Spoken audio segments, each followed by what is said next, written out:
एक चित्रकार था, वह बहुत जीवित चित्र बनाता था। वह जिस मंदिर में दर्शन करने जाता था, वहाँ पर उसे किसी ने श्री कृष्ण और कंस का चित्र बनाने के लिए कहा।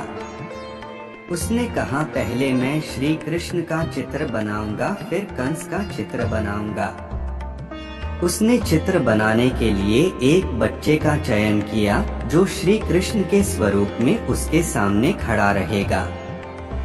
उसने कमाल का चित्र बनाया, मानो अभी बोल पड़ेगा। फिर बारी आई कंस का चित्र बनाने की। चित्र बनाने के लिए कई लोगों को उसके सामने खड़ा किया गया, लेकिन उसे कोई भी उसे कंस के व्यक्तित्व के हिसाब से ठीक नहीं लगा।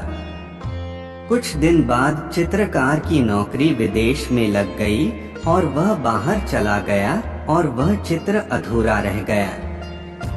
बहुत सालों बाद वह फिर मंदिर में आया। उसने उस चित्र के बारे में मंदिर प्रबंधन से पूछा। उन्होंने कहा कि अभी भी स्टोर रूम आधी बना हुई पेंटिंग पड़ी हुई है।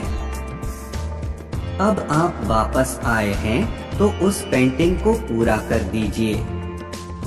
समस्या फिर वही थी, कंस के रूप में किसे सामने खड़ा किया जाए। संयोगवश उस समय एक जेलर मंदिर में माथा टेकने आया हुआ था।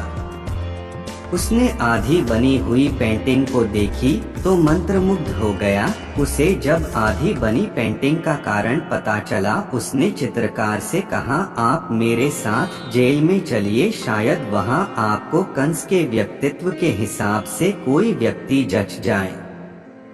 चित्रकार को कैदियों में से एक व्यक्ति उस पेंटिंग के हिसाब से ठीक लगा। उससे पूछा गया, क्या तुम कंस के जैसे कपड़े पहनकर इस चित्रकार की पेंटिंग बनाने में मदद कर सकते हैं? उसने हाँ कर दी।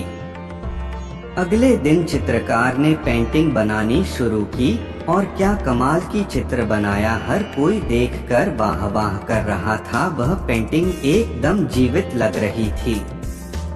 लेकिन जब उस कैदी को पेंटिंग दिखाई गई तो वह फूट फूट कर रो पड़ा। सब देखकर हैरान थे, ऐसा क्या हो गया जिस चित्र को देखकर सब खुश हो रहे हैं, यह क्यों रो रहा है? जब उसने कारण बताया तो हर कोई स्तब्ध रह गया। उसने बताया कि जब कुछ साल पहले यह चित्र बनाया गया था, उस समय श्री कृष्ण के रूप में जिस 11 से 12 साल के बच्चे को खड़ा किया गया था, वह बच्चा मैं ही था। लेकिन बुरी संगत में जाने के कारण लोगों को तंग करने में, मारने में मजा आने लगा और अपराधी बन गया। यह मेरे बुरे कर्म ही थे जिन्होंने मुझे कंस जैसा क्रूर बना दिया। सच कहते इंसान अच्छा या बुरा नहीं होता, उसके कर्म ही उसे महान या दुष्ट बनाते हैं।